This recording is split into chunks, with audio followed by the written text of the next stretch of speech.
Pessoal, vamos à nossa primeira prática da aula, tá? Qual que é a ideia dessa primeira prática? A gente aprendeu aqui convolução, pooling, flattening, rede neural densa, e etc. Tá? A gente tinha visto aqui alguns...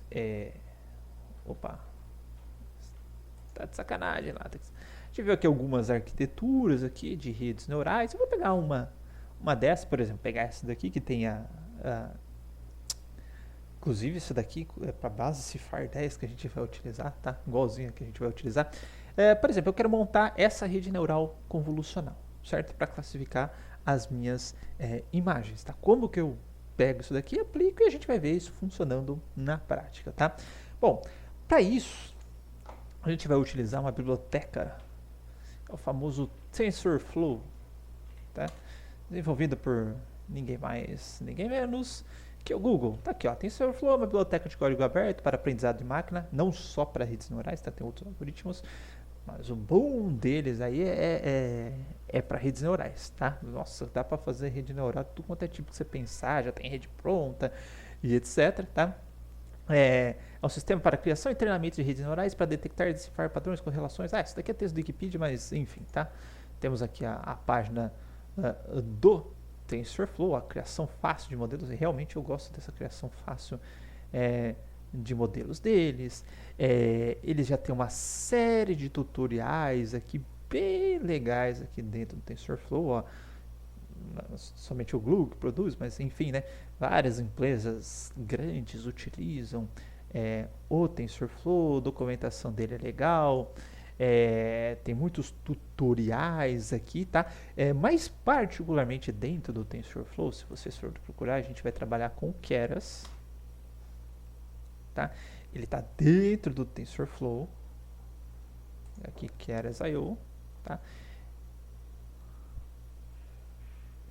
Que pelo Keras, sim, é bem facinho a gente instanciar as coisas que a gente precisa, até o Deep Learning for Humans, tá? Ele traz algumas facilidades para a gente criar os modelos dentro do TensorFlow. Então é isso que a gente vai utilizar. Tem muito guia interessante, Get Start. Vou até deixar essa página aberta que a gente vai mexer em algum momento, tá? Mas tem muitos tutoriais, está bem interessante, exemplos de código. Vou abrir esse Code Examples para vocês verem. Tá? Ó, segmentação de imagem, classificação de imagem em 3D, ó, MNIST Convinet, que é uma rede neural convolucional para reconhecer dígitos. Tá? Enfim, vai tendo várias exemplos aqui, ó, processamento de linguagem natural que a gente viu, ó, não sei se a gente vai conseguir ver isso na disciplina, mas classificação de análise de sentimento na base do IMDb, enfim, ó, classificação de texto com Transformer, que é o modelo mais atual que a gente tem para classificação de textos, enfim, tem uma série de coisas legais, ó, séries temporais, áudios, tá? Muito legal esses tutoriais aqui, tá? Aconselho bastante para quem gostar da coisa, tá? Para recorrer a esses tutoriais, e a documentação também é bem simples de lidar, tá? Então a gente vai utilizar o TensorFlow para criar os modelos, a gente vai utilizar o Keras que está dentro do TensorFlow, tá? Vamos lá. Abri o notebook aqui, então eu vou começar aqui com a minha seção de bibliotecas. Eu vou importar o TensorFlow, o padrão é o TF, tá? Só para vocês verem qual que é a versão que eu estou utilizando. Estou utilizando, olha, aqui está o meu filho, que está dentro do Colab já, para não ter problema de compatibilidade. Tá, é a versão 2.3.0, mas o que eu fizer nessa aula de hoje vale para a versão 2, está garantido para a versão 2 vai funcionar, tá? TensorFlow, eu vou importar o matplotlib para a gente plotar umas imagenzinhas, matplotlib.pyplot, espere ter, aqui já, eu vou importar o NumPy, que eu vou precisar utilizar alguns utilitários do NumPy. E dataset, eu vou utilizar o Cifar 10, que já está dentro do TensorFlow. Tá? Então, o TensorFlow ele tem um conjuntinho de datasets, TensorFlow. Na verdade, o Keras tem, né? datasets, import cifar10.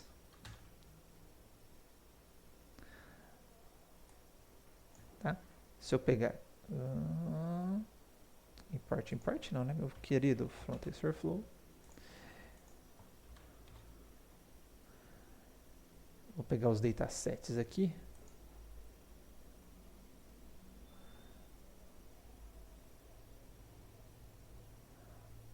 Ó, datasets, tá? Dentro do TF caras datasets, ó, tem cifar10, tem fashion mnish, que é o base de modas, tem MDB, tem Reuters, que é para classificação de texto, tá? Que é para fazer regressão Boston House Prices, tá? Então, alguns datasets aqui já disponíveis para a gente brincar. A gente vai brincar com o MNIST, tá? E aí eu vou carregar essa base de dados de imagens.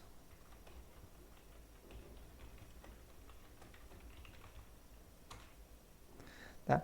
Ela vai ter um padrão, acho que bastante semelhante que a gente já deve ter visto anteriormente na aula de Machine Learning para classificar, para pegar as bases do Scikit-learn, que é ele me devolve uma tupla, tá, com xtrain, ytrain, e vai me devolver uma tupla com conjunto de teste e os rótulos dos exemplos de teste. Então, cifar10.load data.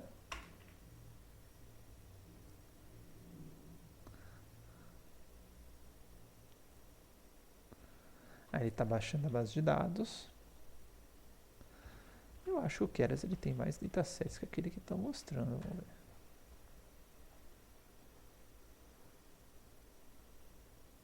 ver. Meu load está meio fraco. Vamos confiar naquela documentação então, tá? Só para a gente ver, ó, xtrain. Tá? Então aqui, opa, ficou grandão, tá? Tem aqui as minhas imagens do conjunto de treinamento, tá? Só para a gente ver o shapezinho dele, ó, xtrain.shape.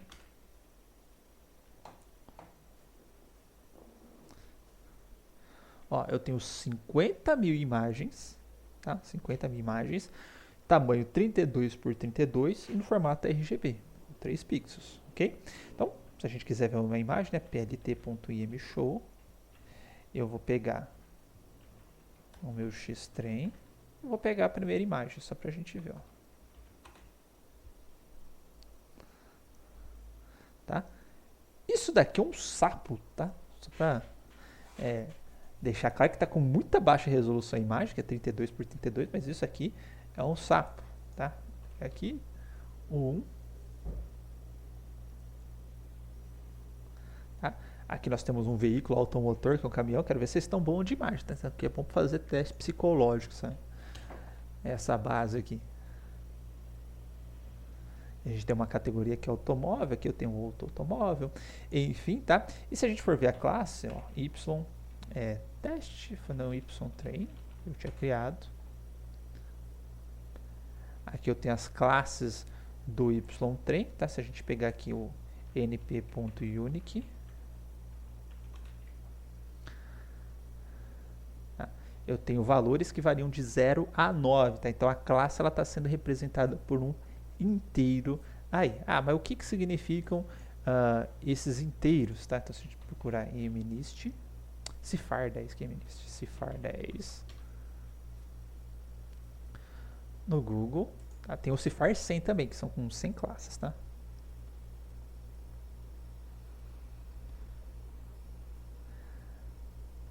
As classes de 0 a 9, tá? São essas classes aqui, ó. Airplane, Automobile, Bird, Cat, Deer, Dog, Frog. Tá? Então, para facilitar depois a nossa classificação, eu vou fazer o seguinte: eu vou criar um class names, tá? Vai ser igual. E eu vou colocar as classes aqui: Airplane, Automobile, Bird, Cat, Deer, Dog, Frog, Cat, Deer, Dog, Frog, Horse Ship Truck. Horse Ship Truck. Tá? Porque agora eu tenho a correspondência da classe, porque esse valor aqui, ó, se eu pegar exatamente o índice baseado nesse valor, eu vou ter a classe descritiva, vamos assim dizer, da minha base de dados, tá ok? Bom, dado isso, o que a gente vai fazer aqui? Ó? Eu vou criar uma seçãozinha que vai ser padronizando os valores das imagens 0, 1, tá? Por questões de convergência. Então, se vocês se lembrarem lá quando a gente teve aula de Percept, né, a gente tem um problema, problema não, né, poderia solucionar este problema com uma taxa de aprendizado bem baixinha, mas se eu tivesse valores muito grandes, tá, e a minha taxa de aprendizado não fosse suficientemente pequena, tá, a minha rede neural ela começava a divergir. Tá? Em vez de convergir, ela divergia. Tá? Começava a aumentar cada vez mais os valores dos pesos dos termos e estourava a memória. Tá? Se não me engano, a gente já fez esse exemplo na aula de inteligência artificial. Mas é interessante, né, para eu não depender desse valor de taxa de aprendizado suficientemente pequena, eu posso padronizar os meus valores entre 0 e 1 e eu elimino esse problema. Tá? Então, para isso, eu vou pegar o meu xtrem. Vou fazer com que ele seja dividido por 255, que é o valor máximo que eu tenho. Se quiser, dá para pegar o xtrem.max também, tá? Mas como eu sei que as cores variam até 0,255, eu vou fazer a mesma coisa para o xtest.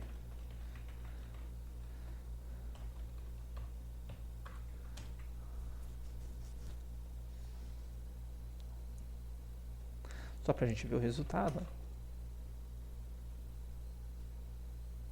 Coloquei errado, né, meu querido?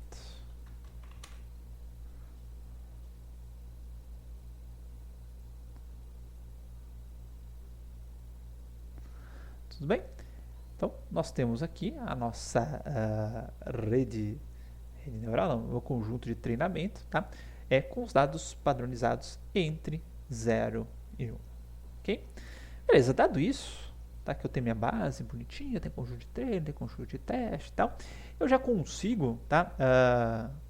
Começar a criar minha rede para aplicar essa base na minha rede, tá? Então, vou colocar aqui, ó, criando a rede neural.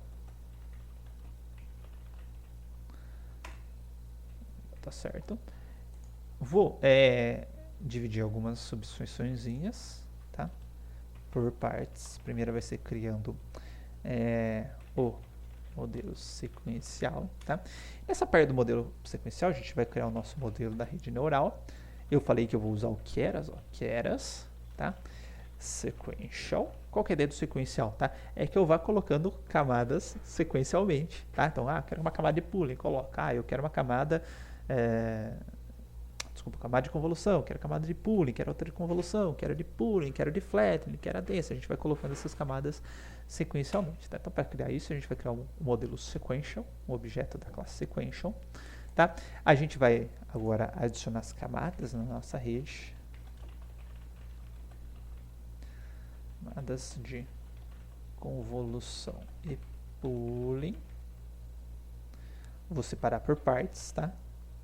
Camada de convolução e pooling. Eu vou pegar como base, eu acho que no notebook que eu já disponibilizei no Ava eu fiz diferente, mas agora que eu estava dando a aula, eu vou utilizar esse, vou fazer com esse daqui que está aqui mesmo, a imagem é 28 por 28, é 28 por 28 que eu tenho, nem lembro aqui, vamos ver. Esqueci qual que é o meu shape, Jesus. 32 por 32, mas tá parecido, tá?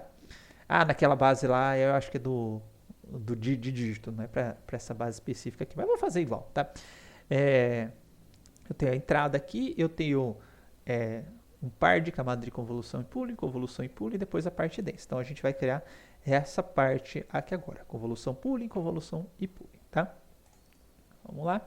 Bom, para adicionar uma camada no modelo, a gente vai utilizar o model ADD. Tá? E dentro desse ADD, que vai ser uma das formas, tá, que a gente vai ter, eu vou passar um objeto de camada. Tá? Onde está esse objeto de camada? Então, tf, keras, layers, ponto, ver se ele completa para mim, se ele tá bom, que meu negócio tá ruim. Ó, completou, tá? Ó, vou colocar aqui conv. Ó, tá vendo que já deu conv 1D, conv 2D, conv 3D, já tem um monte de convolution aqui, tá? No caso, a gente vai utilizar a conv 2D, tá? Por que conv 2D? Porque a gente tem uma matriz, são duas dimensões para o nosso filtro de convolução, tá? Se eu estou, por exemplo, trabalhando com texto, tá? Que eu tenho só stringzinha como se fosse uma única dimensão, eu uso o conv 1D, tá? Estou trabalhando com imagens 3D, conv 3D, assim por diante. No nosso caso, como é uma matriz de convolução, a gente vai trabalhar com conv 1D, tá? Bom, dentro desse conv 1D, dentro dessa camada aqui, eu vou especificar os parâmetros da camada. Por exemplo, tá? Número de filtros. Deixa eu ver se ele está especificando aqui na figura. Eu tenho convolução 5 por 5, eu entendi que são 32 filtros aqui, tá? Então, número de filtros vai ser filters igual a 32, certo? Bom, outra coisa que é um parâmetro vai ser qual que é o tamanho do kernel, certo? Da minha matriz de convolução. Aqui ele está falando que ele está usando um 5 por 5, tá? Então, eu vou colocar aqui, ó, kernel size igual. Se eu colocar só 5 por 5, ele já vai assumir que é 5 por 5. Tá? Eu estou fazendo um kernel quadrado. Se você quiser fazer algo diferente, falar eu quero um 10 por 5, você passa uma tupla para ele, tá? Mas se você passar um valor inteiro, tá? Ele já está assumido que esse valor inteiro já corresponde às duas dimensões, ok?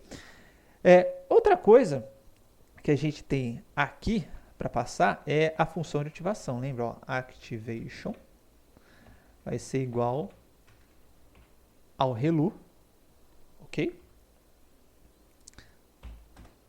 E o input shape, ou seja, qual que é a entrada, tá, da minha rede? Qual que é a dimensão dos dados que vão entrar na minha rede? Bom, eu tenho uma figura aqui. As minhas figuras são 32, 32 e 3, certo? Portanto, o que vai entrar na minha rede, tá, é 32, 32 e 3. Obviamente, você pode colocar esse formato de variável para tornar o seu código mais flexível. Só estou colocando aqui na mão, tá? Por questões de exemplo. Tudo bem? Bom, então é isso, tá? Ah, tem uma coisinha. Sempre que você tiver dúvida, né? E quiser consultar a documentação, ó, até aqui def quero 2D.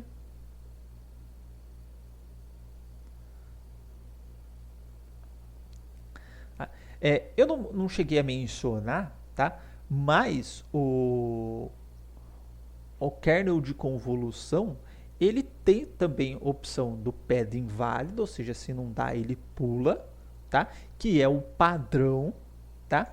E o stride de deslocamento de 1 em 1, tá? Tanto na vertical quanto depois na horizontal. Então ele também tem aqueles parâmetros do pooling, tá? Só que dificilmente você vai ver alterando esse parâmetro de padding e stride. Por isso que eu acabei nem comentando. Mas ele tem também e esse que é o padrão. Tudo bem? Bom, só fazendo esse comentário que eu não havia mencionado, caso você abra a documentação estranha. Tá? Bom, uma vez que eu adicionei a convolução, eu vou adicionar o pooling, certo? Para adicionar o pooling, modo add def keras layers, tá? E aqui eu faço uma observação que é a seguinte, tá? Tem gente que já deixa tudo importado lá em cima, então frontf, keras layers, import conv2d, e só uso o conv2d aqui, frontf, conv2d, import o max pooling, tá? Enfim, eu gosto de acessar direto dessa forma aqui, mas é algo pessoal, tá? Se quiser facilitar para não ficar os def, keras, layers toda hora, já pode importar direto, tá? Eu vou colocar aqui, então, pool size, que aqui está com tamanho 2x2. Tá certo os parênteses aqui. Esse desse, tá certo. Eu vou colocar aqui o deslocamento, como é 2x2, o próximo pooling vai para a região imediatamente ao lado. Então, eu vou deslocar ela de tamanho igual, então strides 2, novamente. Ele assume que é 2 para o lado e 2 para baixo. Se você quiser fazer algo diferente, você passa uma tupla explicando o deslocamento horizontal e vertical, tá? E o padding, vou colocar aqui que é explícito valid, tá? Apesar que nesse caso não vai dar diferença, que eu estou trabalhando com números pares, né? Deslocamento 2 por 2. Vai dar certinho, tá? O valid e o semi ia dar na mesma, tá? Desculpa. Eu falei tanto que eu até esqueci aqui do... semi. Não sei que eu tô ficando doido. O valid e o semi vão dar na mesma, tá? Então adicionei mais uma camada aqui. Pool size igual.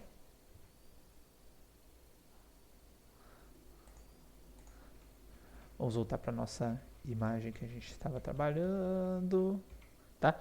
E eu tenho mais duas camadas, só que agora com 64 e depois o 2 por 2, certo? Então o que eu vou fazer? Ó? Eu vou pegar esse carinha aqui, tá? Agora eu não preciso mais do input shape, porque eu estou colocando sequencialmente, ele já sabe quem que tá, o shape que está vindo de trás, tá? Vou colocar aqui um 64, o tamanho acho que era 5 por 5 ainda. Depois, mais um pulo em 2D, 2 por 2, tá? E com essa parte eu terminei a parte da convolução, tá? Agora eu posso ir para o próximo passo, tá? Qual que é o próximo passo? Eu vou adicionar a camada de flatten.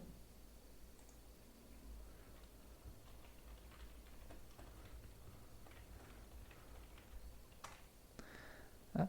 E para adicionar a camada de flatten, model add, tf, keras, layers, ponto, e tá meio devagarzão, flatten, tá? E é só isso, não tem parâmetro nenhum, porque ela só vai, nesse caso do flatten que eu estou utilizando, não tem parâmetro nenhum para configurar. Beleza, tá? Então agora a gente está nessa parte aqui, certo? E agora eu vou fazer a fully connected aqui, a parte densa, tá? Vou colocar aqui, ó, adicionando camadas densas, tá? E aí novamente, ó, model add, tf, keras, layers, só que agora eu vou utilizar a densa, camada densa, neurônios totalmente conectados entre si. E quantos neurônios eu vou colocar? Isso eu vou definir aqui no parâmetro units, tá? E aqui está com 1024, então units 1024, tá? Qual que vai ser a função de ativação? Activation. E você pode escolher sigmoid, degrau, nem sei se tem degrau, nunca reparei, pensei se tem degrau, né? Hoje em dia não é tão utilizado para essas redes mais densas, mas no nosso caso a gente vai utilizar Hello, tá? Se tiver com dúvida, ó, activation functions keras, tá? Documentação bem boa, tá? Dá para acessar direto aqui, ó, por string ou por activations também, objeto activation, tá? E aqui ele vai ter todas as funções de ativação, o sigmoid, qual que é a continha que a sigmoid faz, a softmax que a gente vai utilizar, soft plus, enfim, tá? Se tiver com dúvida, função tangente, variantes da relu, ó, celu, elu, etc, tá? Vai ter tudo aqui, mas a gente vai utilizar a relu por enquanto. Não adicionei essa camada, né? Então, essa daqui seria a camada intermediária, essa camadinha aqui, ó, tá? E agora a gente vai criar a camada de saída, tá? Então, vou deixar explícito aqui, ó, camada de saída, tá? Model add, tf, keras, layers.dense, tá?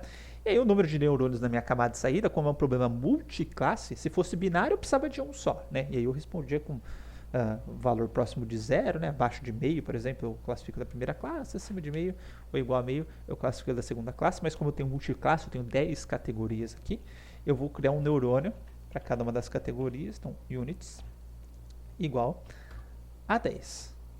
Tudo bem? Essa daqui vai ser a minha camada de saída. Acho que eu vou separar esse cara aqui, vai. Esse daqui também fica assim. Esse daqui vai ficar assim. Eu vou criar mais um aqui. Pronto. Fica mais bonitinho, tá? Com 10 unidades. E qual que vai ser a função de ativação dessa camadinha aqui? def, desculpa, activation igual softmax, tá? Lembra do softmax, a gente já viu na aula anterior, tá? Mas o softmax, ele vai utilizar uma função sigmoide, né, em cada um dos neurônios, mas ele vai normalizar pelo resultado dos outros neurônios, resultando assim numa função, na probabilidade do neurônio da entrada pertencer a uma classe, de acordo com o valor que o neurônio vai responder. Só para quem não lembra, é só procurar softmax, é essa continha que ele vai fazer, certo? Ele vai pegar o número euleriano, elevar ao valor que chegou ali no neurônio da camada de saída, certo? Melhor, no processamento que ele fez ali na camada de saída, né? Então, a saída do neurônio vai ser o número euleriano elevado por esse valor de saída, dividido pela saída de todos os neurônios, dando assim a função de probabilidade, tá? Beleza? Fiz isso, tá? Então, cria a camada de saída. E se quiser... Opa, layers. E se quiser ir tacando... Oxe, active... Oh, meu senhor... E se quiser adicionando camada densa aqui, era só colocar mais uma com 512, mais uma com 64, enfim, só tacando camada densa, você já vai adicionando camada densa aqui, bem facinho, né? Bom, se você quiser ver como que está a sua rede, para ver se não está nada de errado, quantos parâmetros você vai ter que treinar e etc., tem uma opção aqui que é o sumário do modelo. E se você colocar Model Summary, tem uma função Summary, tá? Qual é o tipo de modelo, sequencial, as camadas que você foi colocando. Eu nem nomeei camada, mas dá para colocar nome para essas camadas também, tá? Cheguei a fazer isso. Mas ele vai colocando quais que são os shapes de entrada de cada uma das camadas, quantos parâmetros você tem que estimar, tá? Perceba que no Puli você não tem que estimar parâmetro nenhum, né? É só uma conta, mas tem que estimar os parâmetros da convolução e os parâmetros aqui da camada densa, certo? Camada densa para o flattening e da saída para a camada densa. E aqui, ó, brincando, nós temos aí 1 milhão de parâmetros para treinar. Bem, porque eu dei uma exagerada de acordo com a figura, que tinha 64 kernels de convolução lá. Deu esse tanto de parâmetros mesmo para esse problema simples, tudo bem? Beleza, tá? Agora a gente vai começar a configurar o treinamento da rede. Só que como, tá? Eu vou querer fazer uso de GPU para ser mais rápido, tá? Porque essas operações matriciais aí você consegue fazer de maneira muito rápida em GPU e paralela, né? Cada filtro de convolução eu posso aplicá-lo independentemente, tá? Na minha imagem para sair com os mapas de características e tal. Eu vou acelerar isso utilizando do GPU, tá? Então, para isso eu posso vir aqui no ambiente de execução, alterar ambiente de execução, tá? E eu vou passar para GPU, tá? Se usar TPU é mais rápido ainda, mas TPU não tem tanto disponível assim. Até hoje em dia as GPUs elas já não estão tão rápidas quanto costumava ser, mas vai ser mais rápido que eu se utilizar no processador comum, tá? Então vou colocar aqui acelerador de hardware GPU, vou atualizar. Ele vai aparecer aqui eu salvando, só que agora ele vai reiniciar o meu ambiente virtual. Então, vou precisar executar o que eu executei até aqui de novo.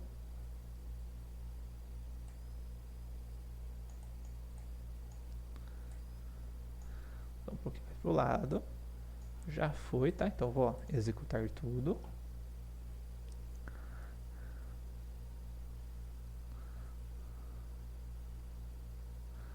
Na verdade, já poderia ter feito isso desde o começo, né? Mas, enfim, o cabeçudo esqueceu. Tá criando aqui a rede neural, belezinha, tá? Então, a gente vai daqui para baixo agora, tá? Bom, eu não posso simplesmente sair treinando minha rede, por quê? Porque eu tenho que passar como que essa rede vai treinar, tá? Por quê? Eu tenho, lembra pelo menos a taxa de aprendizado que a gente tinha? Então eu tenho que falar qual que vai ser a taxa de aprendizado, qual que vai ser o algoritmo de otimização que eu vou utilizar, tá? Na aula de IA, deixa eu pegar aqui que eu tinha deixado que era os optimizers, tá? Na aula de IA, a gente tinha utilizado o SGD, tá? SGD, tá aqui, Stochastic Gradient Density. Ah, que bonitinho, tá? Tá igualzinho que a gente tinha visto a fórmula na aula, tá? W é igual a W menos o learning rate vezes o G, tá? O G é o erro, tá? Que a gente obtinha lá na aula. Então é igualzinho o que a gente tinha feito, tá? Que a gente tinha, esse é o otimizador, mas eu tenho uma série de outros otimizadores aqui para escolher no Keras, tá?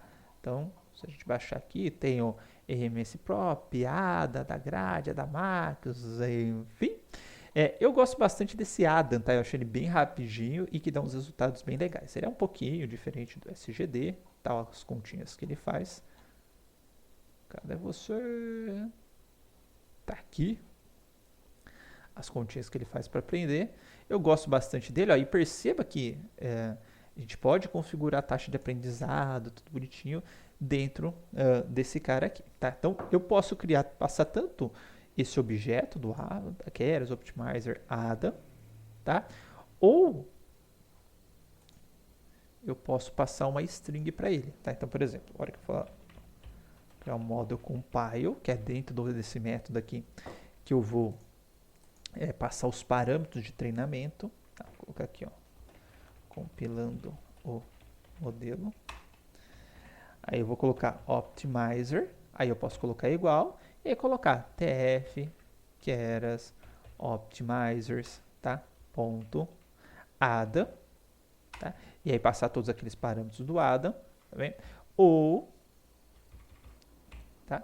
Posso colocar optimizer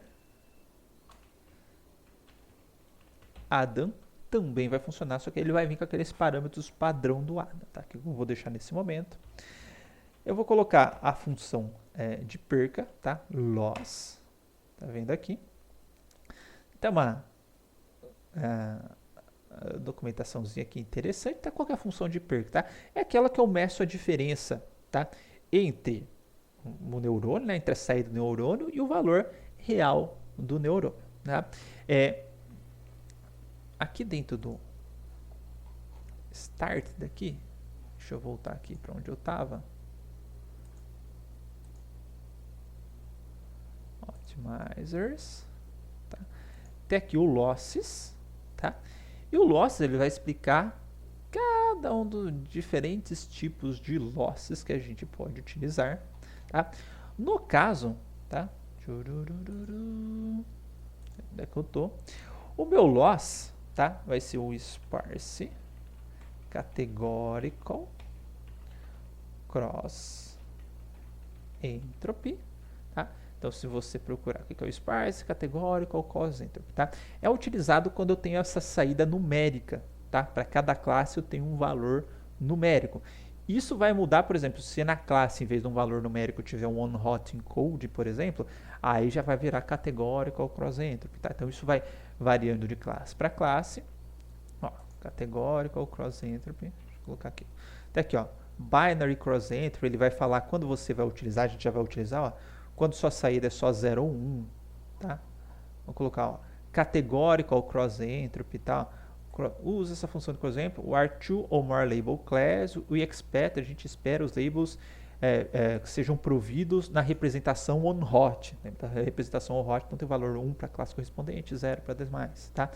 E aí você vai sparse categorical entropy, tá?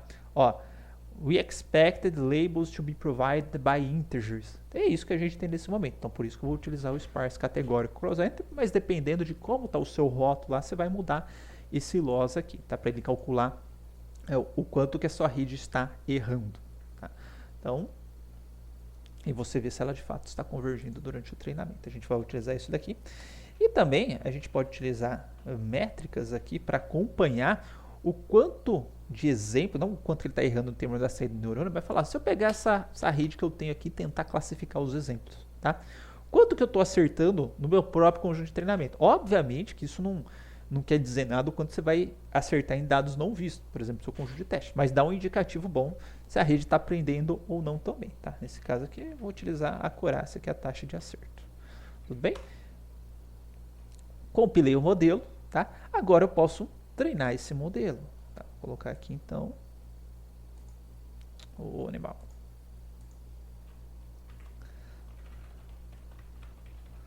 Treinando o modelo, a gente vai ter o model, igual no sklearn, a gente vai ter o fit, vai passar o xtrain e o ytrain, as classes de treino, tá?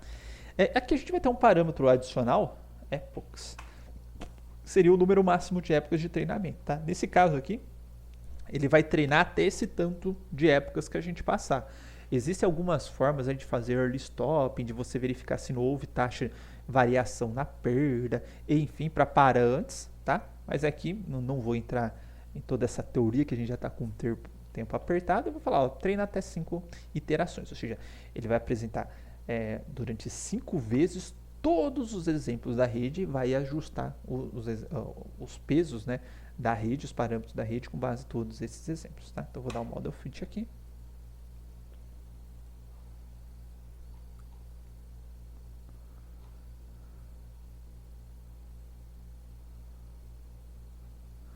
Eu errei o cross-entropy. Se eu não errei nada aqui. Ó, ele começou a treinar, apresentando as épocas que ele está apresentando na rede. Ó. O meu loss, a ideia é que ele diminua a cada iteração, tá? E que a minha acurácia aumente a cada iteração.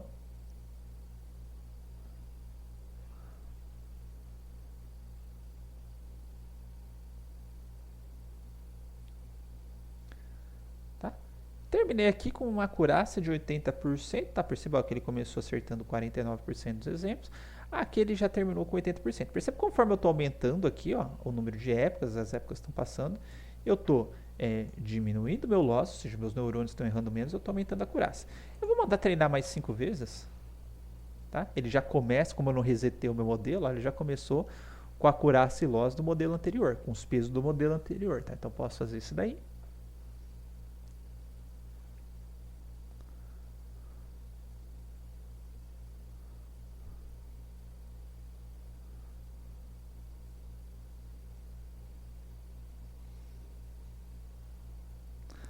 Vou parar por aqui, tá? Provavelmente se eu deixar mais épocas, ele vai diminuir o loss e vai aumentar a acurácia com o de treino, tá? Eu quero agora avaliar como que ele está no conjunto de teste, tá? Esse modelo aqui, assim como em outras situações, tá? Ele tem os predicts da vida, tá? Então, por exemplo, se eu colocar predict class, passar x teste para ele, tá? Ele está prevendo, obviamente está com um printzinho aqui, né? Mas ele está prevendo quais são as classes do conjunto de treino. Deixa eu só colocar aqui resposta, porque está dando esses warning que vai virar depreciado, etc. Tá? Resposta para a gente ver. Oh, mas você está complicado, hein, meu filho? Len, que está muito grande, ele está truncando. Achei que tem as 10 mil respostas do conjunto de treino aqui, tá? Só para a gente ver que ele está saindo com esses 3 pontinhos no meio, que ele tem muitas respostas, tá? Mas aí eu posso utilizar aquelas métricas do sklearn que a gente viu para avaliar a performance de classificação, certo? Tranquilo, ele vai fazer isso, tá? Mas também eu posso, tá, utilizar um próprio método dele que ele já tem para avaliar o conjunto de treino, que ele vai avaliar pela acurácia e pelo loss, tá? Então dentro do meu model, se eu pegar model.evaluate, passar o x-test, y-test, tá? Ele já vai me dar uma tuplinha aqui, que é o loss, certo? E a acurácia. Inclusive, se você quiser fazer assim, ó, loss, accuracy, igual esse cara. E a gente coloca o loss individualmente, accuracy. Tá? Então, nesse conjunto, aqui a gente está com um acerto de 67%, ou seja, daquelas 10 classes, a gente acerta 67% das imagens. Obviamente que eu posso melhorar isso daqui, colocando mais camadas de convolução, alterando os parâmetros da camada de convolução, deixando o meu modelo treinar mais, tá? Mas a ideia é que a gente faça uma primeira abordagem bem simplesinha aqui para a gente sentir como está a imagem, tá? Só para a gente ver na prática como funcionaria, ó, eu vou colocar aqui, ó, testando na prática. Eu vou pegar uma imagem aqui qualquer, e imagem igual ao x do conjunto de teste. Vou pegar a primeira aqui. Image. plt.imshow image. Rapaz, essa tá complicada, hein? Vamos tentar mandar ele classificar, a gente vê qual que é a classe que é desse cara aqui. Mas deixa eu dar uma olhada nas classes aqui. Deer, dog, frog, horse, sheep. Nossa, parece um gato, né? Tô chutando que é um gatinho esse cara aqui. Bom, dado isso, tá? Se eu pegar, então, meu model, ponto, tá? Eu vou utilizar o tanto predict class, pra gente ver o que ele tá fazendo, tá? Vou colocar aqui, ó. Vai dar o mesmo erro, depois eu vou utilizar o predict prova pra gente ver. Tem imagem, né? Imagem. Ele vai dar um erro, tá? Que é um erro de dimensões, tá? Ele está esperando receber aqui, na verdade, um tensor, certo? Porque, ó, se eu passar o meu x-teste, ó, x-teste, ele classifica, certo? Só que o meu x-teste shape, ó, x-teste shape, ele tem 4 dimensões. Se eu pegar só meu image shape, ele tem 3 dimensões, tá? Então eu vou dar um reshape nessa minha imagem, ó. Image igual image.reshape, vou deixar ela com 4 dimensões também, tá? Só que a primeira dimensão só vai ter um elemento, que é a minha própria imagem, tá? E depois 32, 32 e 3. Certo? E agora se eu colocar, ó, model.predict classes e passar a minha imagem, tá? Ele falou que é o 5, certo? Bom, 5, vamos pegar lá class names que eu tinha colocado. Class names. Maluco, isso é um cachorro? Bom, é isso, tá? Só pra gente trabalhar, a gente não tem nenhuma acuração muito alta, etc. A gente já teve um primeiro contato, tá? Mas agora a gente vai ver algumas arquiteturas que são em estado da arte, conseguem fazer classificações um pouco mais precisas, mais acuradas, tá? E a gente já vai aplicar isso numa base maior, com imagens que de fato não funcionem como teste psicológico, tá? E aí nós vamos ver a acurácia delas lá, a gente vai ver que a gente consegue classificar bem, no caso do nosso exemplo, gatos e cachorros, depois como que a gente melhora isso daí, tá ok? Então, até mais.